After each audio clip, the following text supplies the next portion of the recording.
Good morning, everyone. Welcome to our roundtable, Sunday, May 1st, 2016. Our subject is everlasting punishment. Golden text, John 4.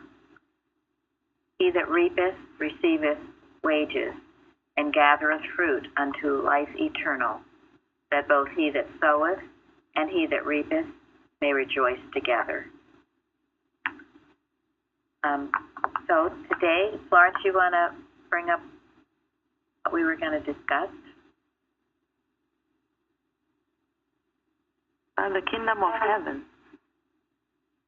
Thinking about that, what does that mean to me, really? And also the fact that there is no everlasting punishment. That's a good thought. It is, absolutely. Does anyone have any? Go ahead. No, that if I quit the mess of siding with error and not obeying God, I can be free. I can have my real heritage, what God has made me to be. Yes. What does Mrs. Eddy mean in Science and Health when she says the design of love is to reform the sinner?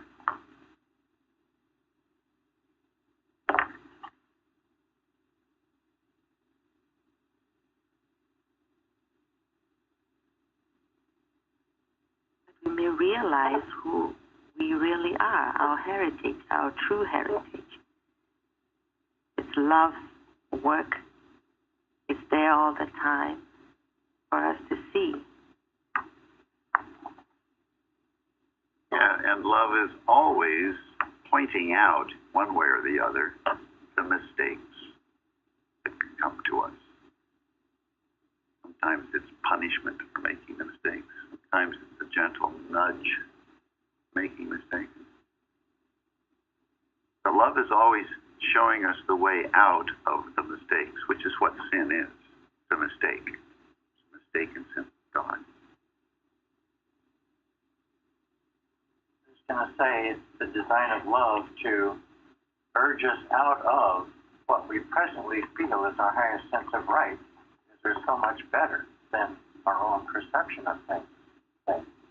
But what a tender, loving God this is, that has an even better plan for us than what we think it is in our own way of thinking right now. The importance of yielding to God's law, releasing our own opinions. God show us the higher and better way, the reformation, for the good, of course. And it's essential that you understand that God never punishes. Do you all understand that? Yes. Yes. It's not God. What is it that punishes? You punish yourself. The wrong thinking, the false beliefs that we believe in. I often thought that this idea that punishment would be everlasting is really just the perception of those that stubbornly cling to their own ways. And, their ways do bring punishment because they're wrong. The fact that they're everlasting means you haven't let go of them yet. The sacred scriptures tell us that the mercy of the Lord endureth forever. Say anything like evil and punishment lasts forever. So thank you, honey.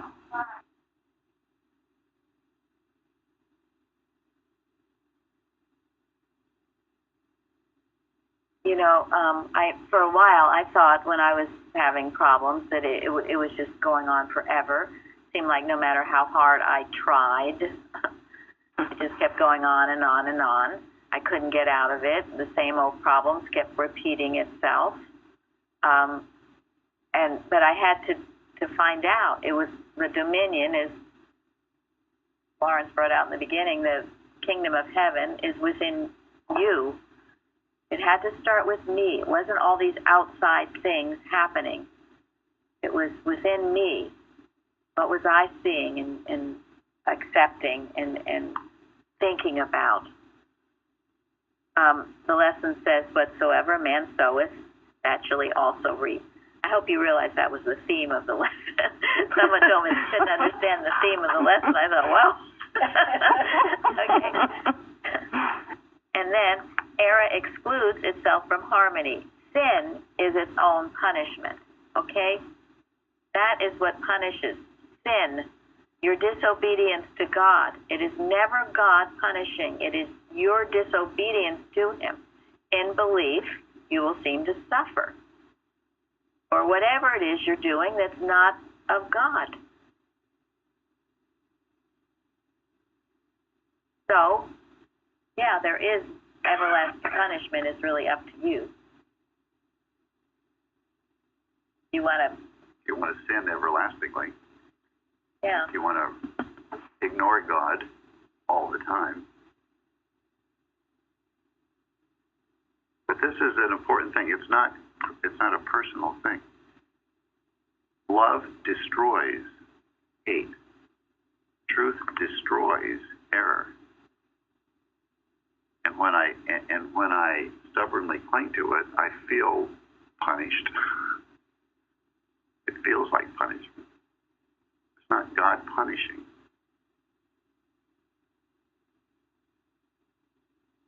It's God's love for us that the error is being destroyed. Another aspect of this lesson I wanted to talk about was, that idea, yes, you reap what you sow. So, how does that apply?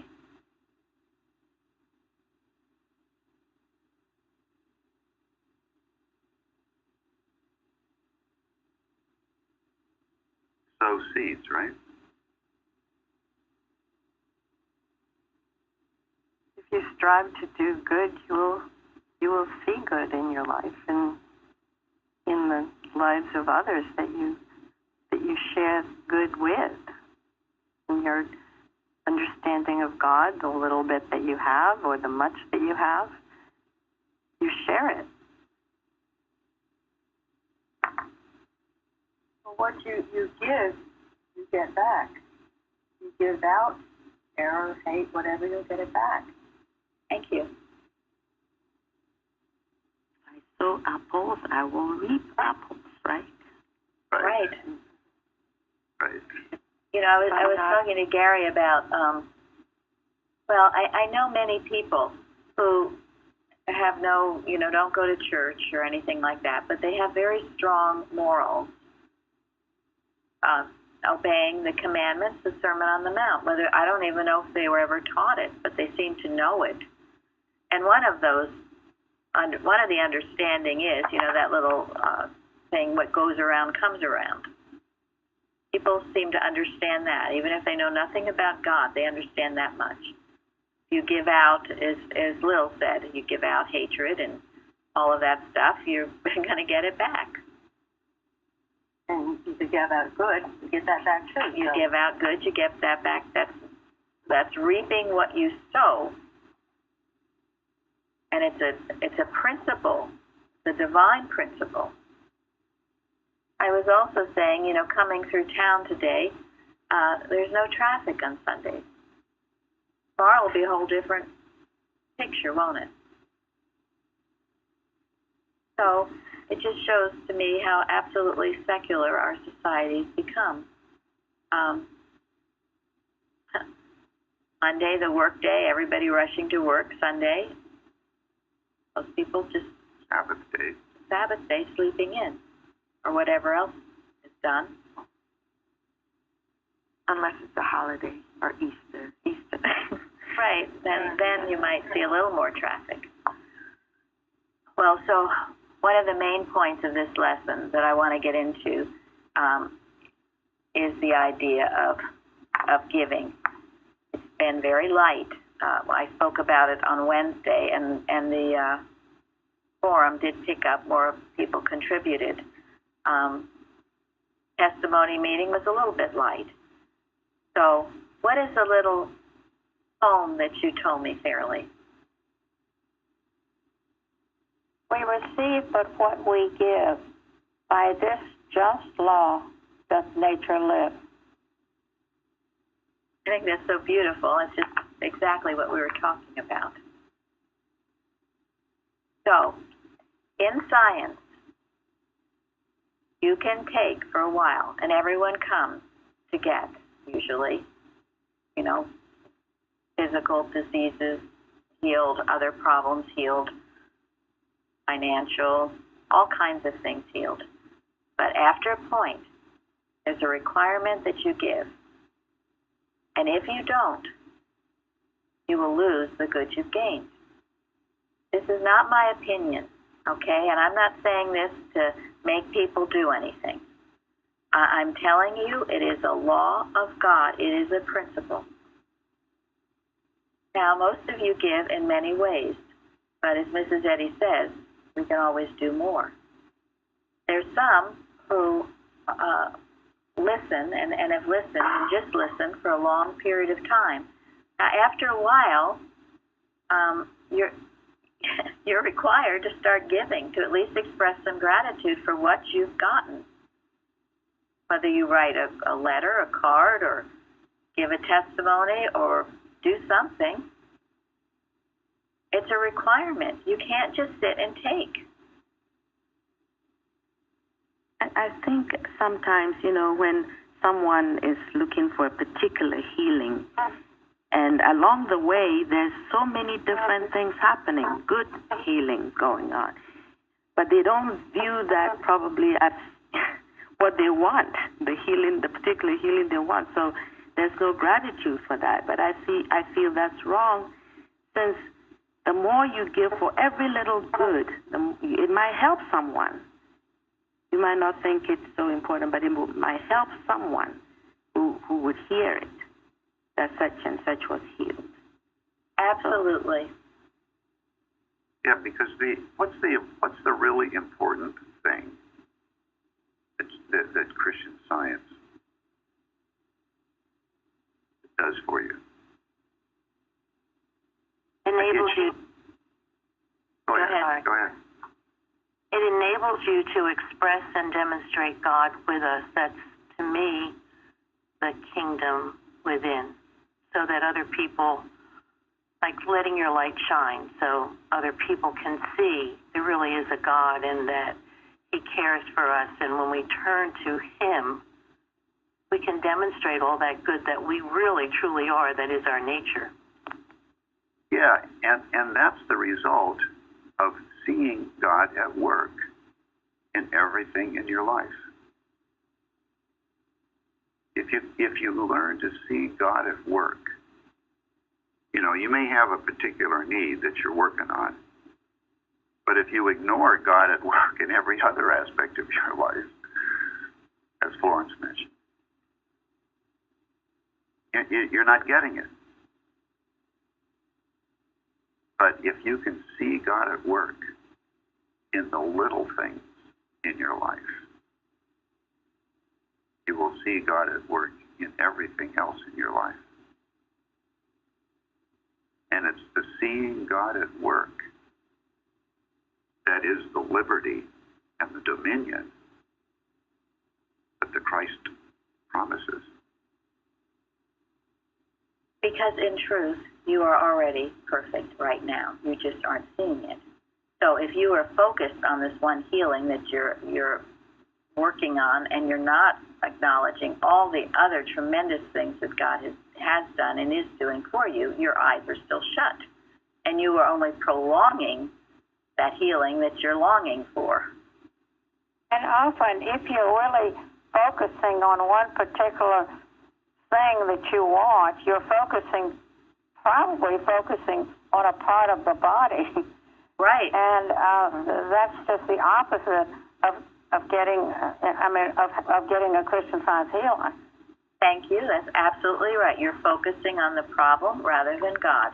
Whether it's a physical thing or anything else, you're focusing on that problem. So this giving back and acknowledging God's presence and power is part of the rules and laws of the universe, and they must be obeyed. And if you don't obey, it's what we go back to. You're going to have everlasting punishment. So you'll stay in your misery, You know, I used to be extremely shy, and I can remember one of the first articles I wrote for when Mrs. Evans, she did have for a short time 2-week classes, and we had to write articles. Anyway, I wrote about that and how, you know, how hard it is for me to come forward. But I had to learn. I couldn't. Shyness was defined as selfishness. I mean, is it not? Yes. I think so. If you think of it, well, this is what made me come out of my shell. Like, if I look at it like what I say or what has happened with me can really help someone. I don't know who. It might be someone who come on the internet, YouTube or whatever. Lots of people are listening or coming to hear. If I think of it that way, or when I thought of it that way, it made me more able to, you know, just ask God what will bless someone, you know, all these blessings you're giving, and then you give it and you don't know who might be blessed by it.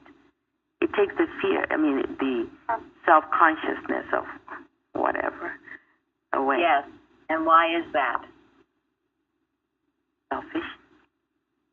It takes that selfishness out because you are no longer thinking of yourself. You're thinking of somebody else. And when you do that, love inspires, designates, and leads the way. So when you start thinking of somebody else instead of yourself, that is what will free you. So in what ways do we give? And I'm not answering this because we need participation. You know, Florence can't do, everyone says how wonderful the forum highlights are, but if no one writes on them, then she's not going to have anything to work with, for heaven's sakes. Everyone loves our meetings, but if you don't testify, then we won't have the meetings. If you don't financially contribute, we will not have a church. This is your church. It's not just a few people here. It is your church. It depends on you and your activity, and it is sinful not to be active. And as I said, I'm not pointing fingers or judging anybody. I'm just, if the shoe fits, wear it. If it doesn't, then that's fine too. Okay, what ways can you give more, do you think? I'd like to say is that I haven't been with Plainfield now for a full year quite yet. And to start with, I wanted to do everything, but it was very overwhelming. So what I had to do was I had to choose one item, so to speak, and concentrate on that. And the decision I made was that once I get comfortable with that, then I go to the next and go to the next and go to the next until hopefully I'm contributing with everything. So I think that's a way for people to get going. Thank you, Mike. And that rings true because you're doing it. And the other thing I do have, I'm sorry, go ahead. No, go ahead, Mike. Go ahead. The other thing I want to say is that it's really fascinating to me, too, truth here at Plainfield, because I probably can't say all, but in most aspects of my life, when I joined another business or when I joined an organization to help change the world or whatever, it was always said, help, help, help, help, do this, do this, do this. And when it came time to do stuff, it was always like, well, we're not going to let you do this. You have to do something else. Whereas what I see here is that there's just this encouragement and support and absolute desire, as you're just stating, Mrs. Singletary, to have people participate. And there is no failure because one stumbles, then there's everybody else to pick you up. That's true. And if you ever do get a correction, it shows good stuff, and Mike is a wonderful example of that. He's never, he just dusts himself off and starts all over again. He doesn't take offense. He learns from it, and he goes forward. And that shows tremendously good stuff, because that's the humility required. If you retreat and say, oh, okay, well, I made a mistake, so I'll never do that again, or I'll never say anything or volunteer or whatever, that shows pride. learn from your mistakes and go forward. Anytime anything is corrected, it's only to bless you, not to harm, and you will grow from it if you take it correctly. And there are others of you, many others, who have taken good correction and gone forward. That's why you're still here. You're the good seed. And if you get a lot of corrections on a regular basis, that's a really good thing, because it means you've got a lot to offer. And it means you're contributing, because who doesn't get corrections? Who are the ones that don't? Ones that don't try. The ones that don't do anything. Right. I don't do anything. Nothing, Rick. Right. You don't do anything. Okay. Right. I just need to correct you, Mrs. Singletary. I do take offense, but then I have to work at overcoming it. Okay. Good honesty. Well, that's an honest reaction, because we've all been there. Right. And really, that's the initial reaction, is to take offense. But work through it, yes. Well, good for you. That usually is a sign that it got to the air, and that and then you need to pay more attention. Absolutely. And where else do we get, usually friends who love us are the only ones who actually tell us the truth. Yeah. Yeah, right. And that requires a lot of love, because It sure does. oftentimes telling the truth comes with a kickback, doesn't it? Yeah. Yeah. One of the things the big healing that I got early on here was about a financial one. And I saw how important it was to give financially. And that, when I flipped a little bit, I noticed it in some of my finances. And, but it's not just financially, it's the whole thing. I mean, you have to give, otherwise, if you're just taking, it goes away after a while. It shrivels up. It does. And you become shriveled up, too. Well, and that is a fundamental principle, because is good finite? No. No. Is anything good finite? No. And I'm not just financial, but health, mental well-being, happiness. None of that is finite. So there's infinite amount of all of that stuff available to you. And if you take what God gives you and you give it to others, share it with others, willingly, cheerfully, supporting others as God directs you, guess what? He keeps giving you more of it, because you're so good at giving it to his children.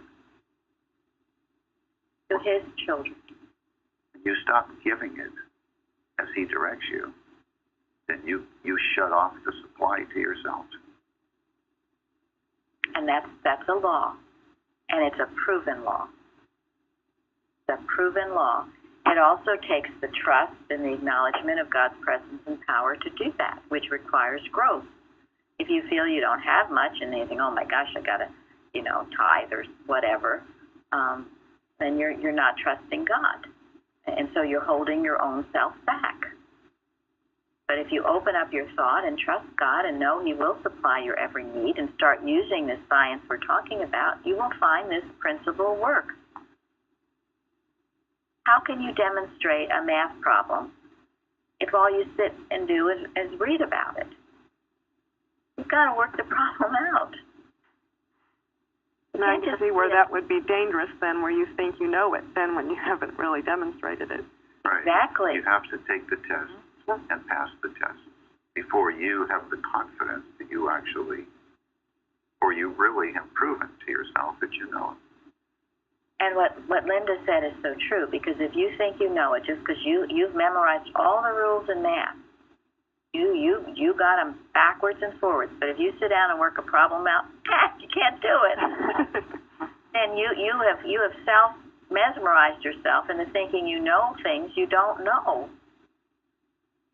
Memory is can be good, but it's not it. It's the living and the doing, it's the demonstrating, and that is why Mrs. Eddy's life comes in. So, and all of really the lives of the prophets in Christ Jesus, those examples as to how to live it. Just an example, though. You can't just talk about that and say, wow, isn't that great? Look what she did. Wonderful. As you sit back in your chair. So Mike gave a very helpful way to how to give. He said, just start somewhere. What are some other ways to give? Or ways that you could give more?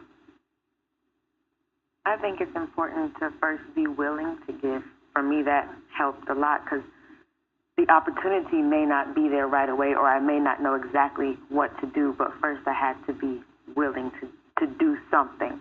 And then it may start, like Mike said, with just posting on the bulletin board and then reading the scriptural on Sundays. And the opportunities come the more that you're willing to give, and the more that you take the opportunity to do so, more opportunities to give will come. And Thank that's you. my experience. Because It also takes, sorry, Go ahead, Linda. Go ahead. I was going to say, I think it takes a discipline, too, because it's easy for the week to go by. Like yesterday, you mentioned that we needed to be given on the forum, and I realized the whole week had gone by, and I had good intentions, but I hadn't done it. And I really had to discipline myself, and when I did, boy, it felt so good afterward to have done it. Yes, and that's another thing, the rewards of obedience. After you do it, you'll feel so much better. Just like after, you give a testimony. If you have a testimony to give, and I think most of you know what I'm saying, and you sit there and don't give it, after church, it feels pretty awful. I always did.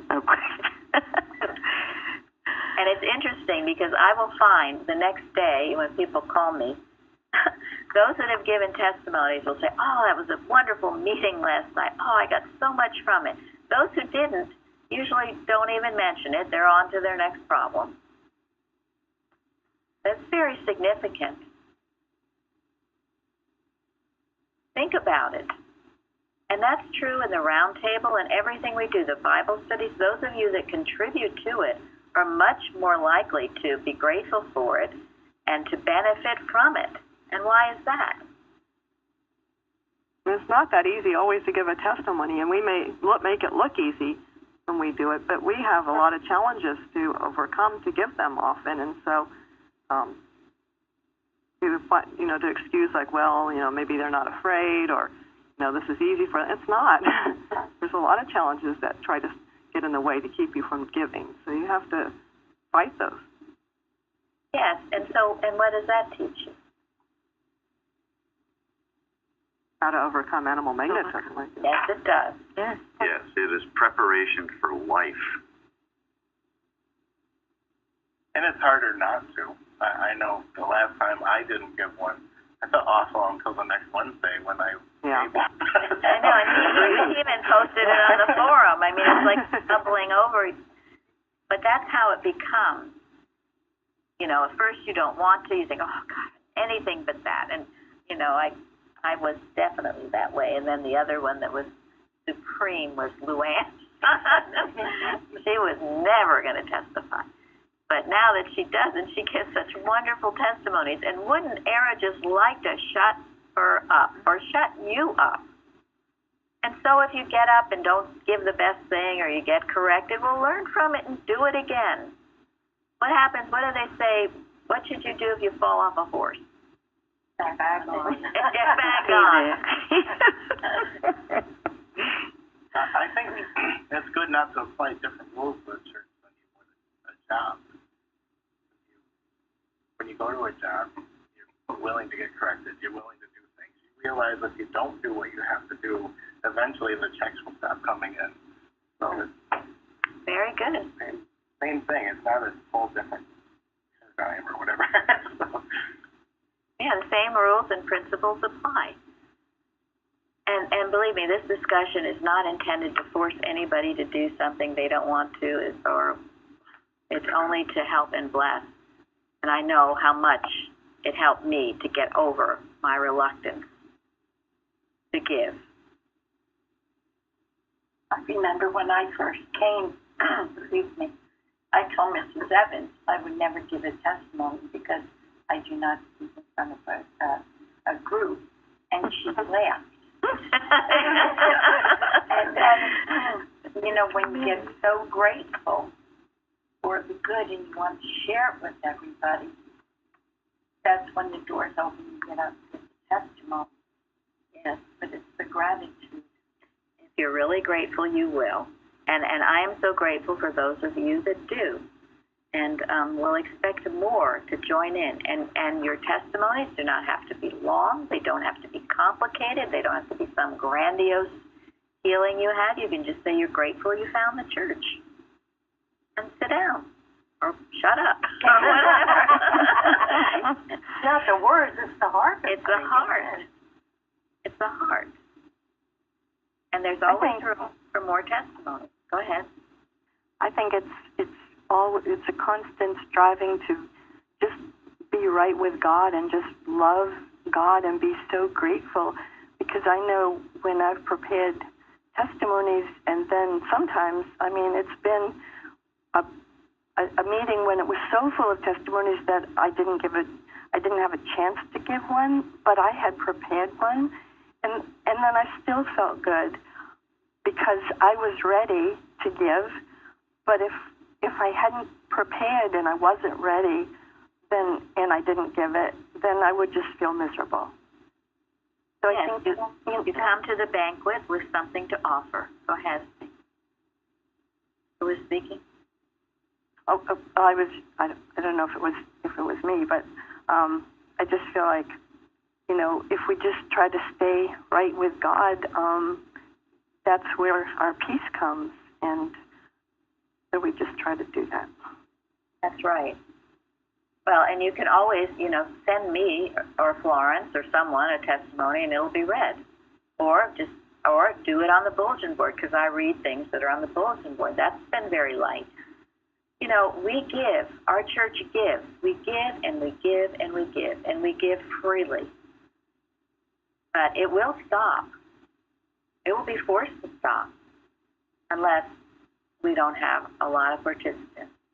And we do. We have many, as Florence says, there are many people that are coming and listening on the YouTube, much more than you realize. They're quiet, and that's okay. They're listening and getting. But those of us who can and are ready for that next step in our growth should be giving back.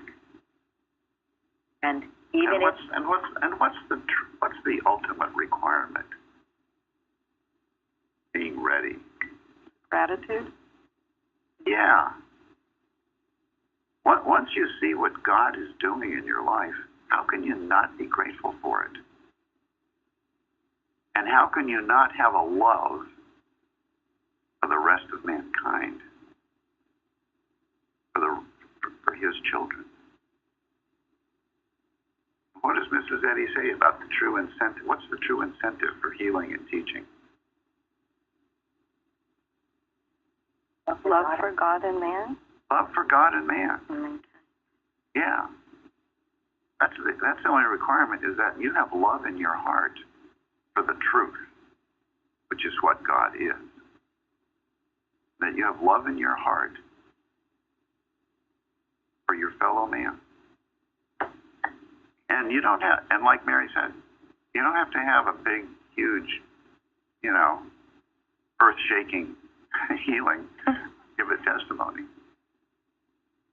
Because what people get from your testimony is the love in your heart. It's not the words. You don't have to quote. You don't have to, you know, you don't even have to have perfect English. You just have to have love in your heart. When people hear it, they will be blessed. I guarantee it. You will be blessed too.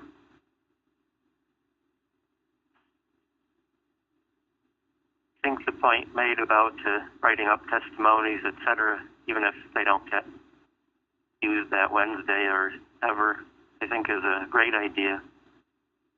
Practice writing for the forum, not even get it there until you feel comfortable with it.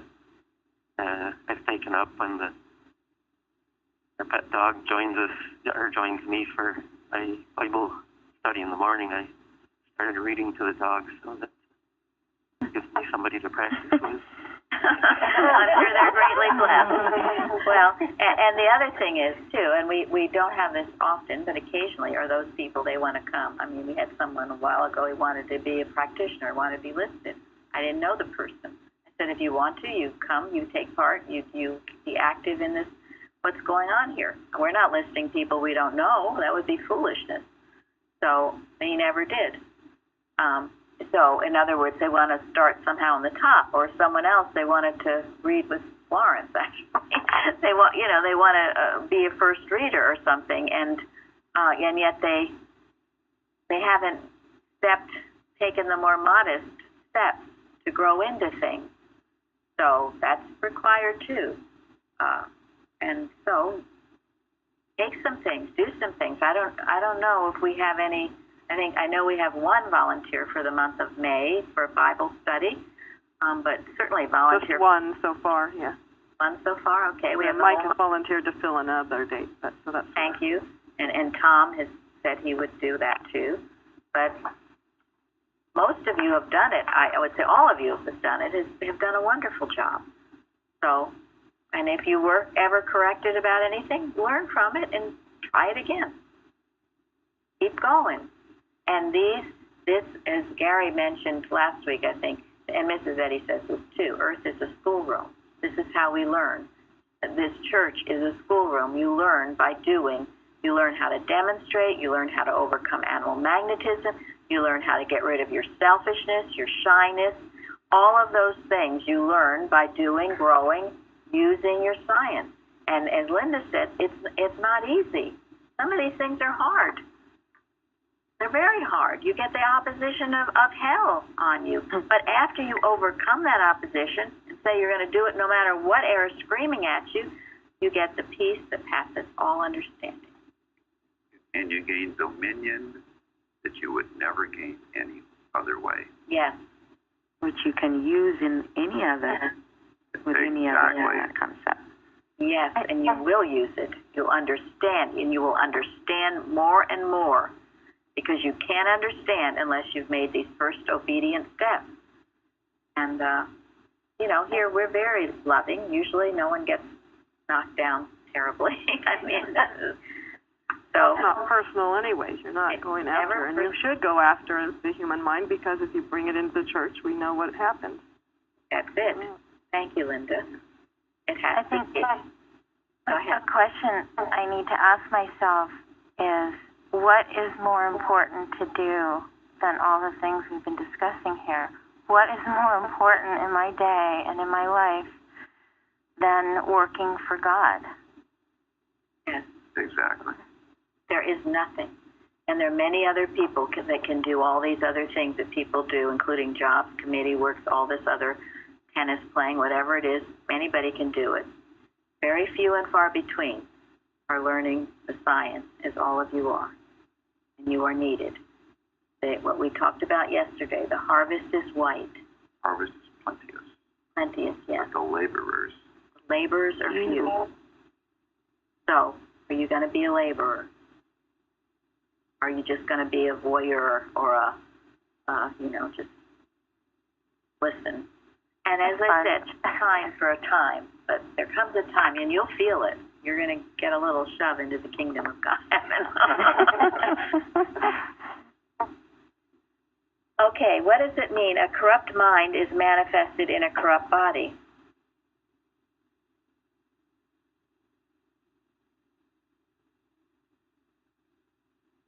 The body's going to feel the effects of what the thinking is. Yeah, it's all really one.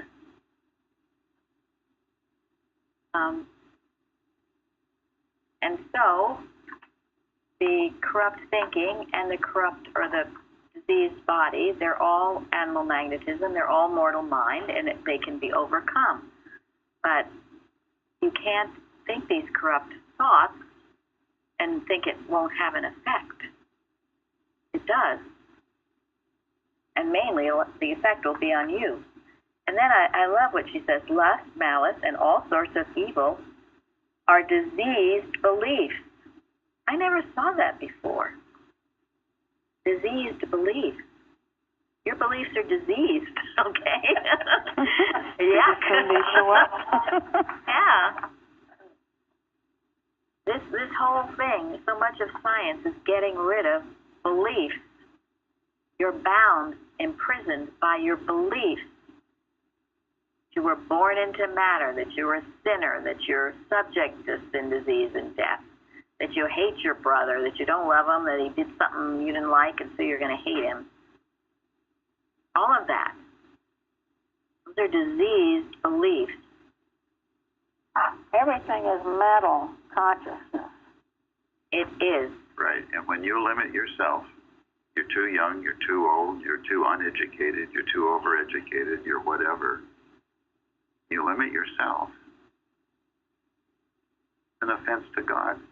Because God made you unlimited, perfect. But you have to yield all of these false beliefs to the truth. And you do. You see it as impersonal. You are not a hateful being. God did not create you to hate your neighbor. You are created, you are the image of love, Mr. Betty says. So if you are feeling hateful, you realize that is Foreign. Yes, a foreign thought.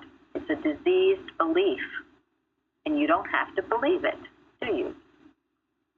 Go back to the truth. And elsewhere she says it's an outlaw. Yeah, we had a forum on that, which was good. I think Shahida started it. It was it's an outlaw. So you outlaw it. Yeah. Run it at a 10. Make it be a law unto yourself, so which laws? Yes, which laws are you accepting? So the rest of that, lust, malice, and all sorts of evil are diseased beliefs, and you can destroy them only by destroying the wicked motives which produce them. So here again, we are back to motives. Why are you hating your neighbor? Why do you hate him? Ask yourself, what's your motive for your hatred? Because he did something to you? So does that justify you hating him?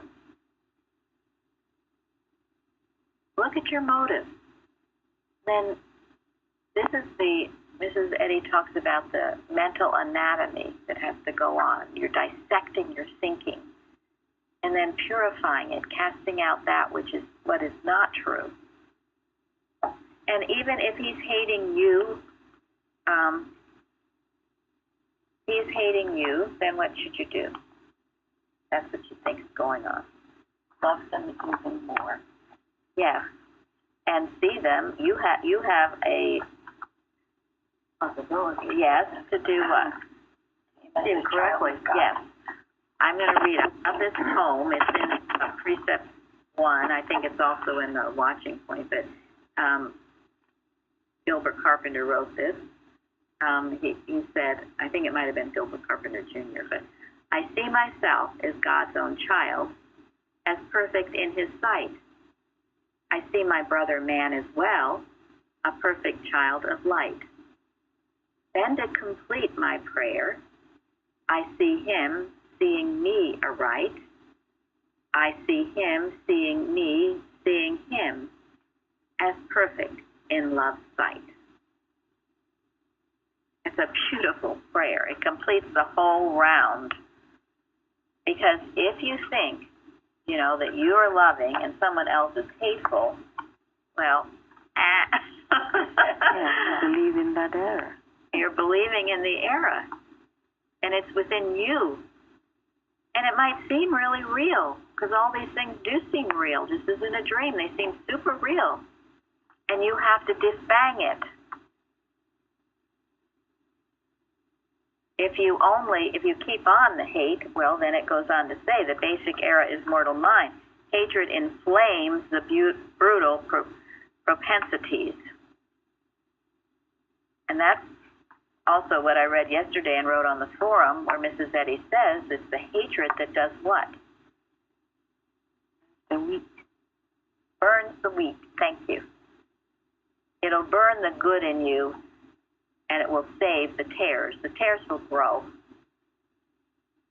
And the tares are the poison. I thought that was fascinating yesterday, that tares give off poison and are soporific and induce hypnotic sleep.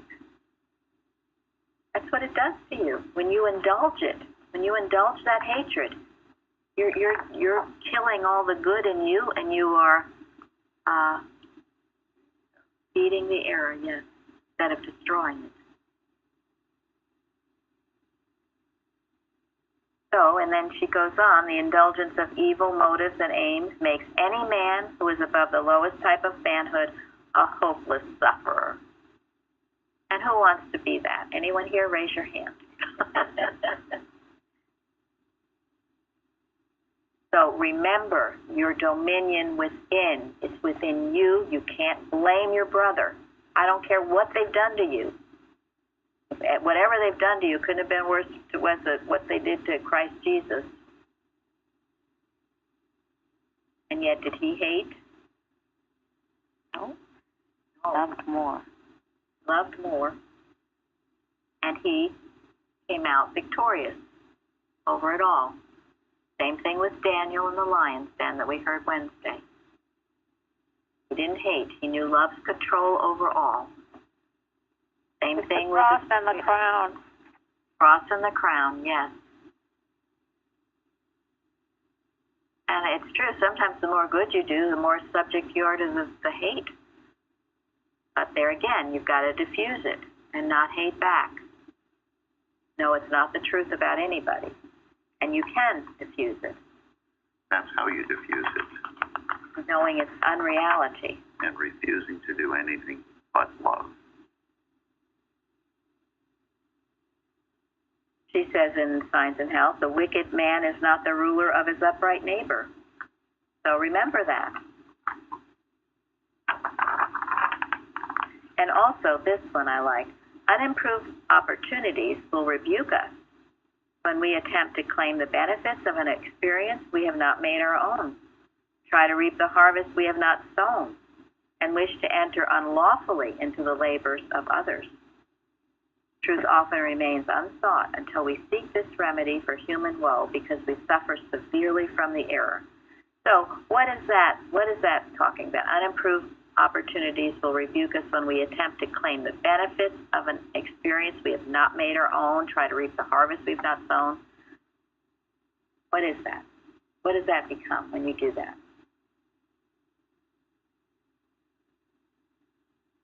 Sounds like what you were... bragging, which becomes hypocrisy. Yes, that's not what I'm looking for, though. No. Don't be a leech. Yeah, that's true. Something else. Well, huh? I was going to say that this is what you were talking about earlier. If you don't give back, you're not going to keep getting. Right. You can't hide behind somebody else's coattails. You can't coast on somebody else's demonstration. You can't inherit Christian Science from your parents. But the other thing to me that this describes is it's going to result in jealousy, isn't it? You're going to be jealous. That's what you're doing. You're trying to take what someone else has done. It's laziness. Take what someone else has done, make it your own. You might be very jealous of what someone else has done instead of doing the work yourself. Eventually, this type of thought is going to lead to jealousy, and all the others said too. And it will really never be yours.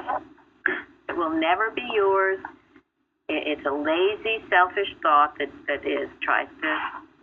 All those things you said are true, but eventually you will say, "Oh, look what they've done. Well, they're doing so well, and look, I'm nowhere." Well, that's because you haven't worked for it. As Linda said, you can be jealous. You know, when people do get jealous, so you see someone doing something, and maybe it seems easy. Well, you don't know the work that's been involved to get there. So, pull up your sleeves, do a work. All right, today, since yesterday I read quite a bit from Prose Works in the Bible study, today I'm going to read from Mary Baker Eddy, her Spiritual Precepts, Volume 1. And it's about giving. Mrs. Eddy constantly heard the cry of the poor, the sick, the unhappy, the sinner, and out of the wealth and overflow of her demonstration, she ceaselessly fed them, as Joseph, when he was the custodian of the grain which he had gathered during the 7 years of plenty in Egypt, fed the nations who were starving during the 7 years of famine. This was the reason for Mrs. Eddy's growth.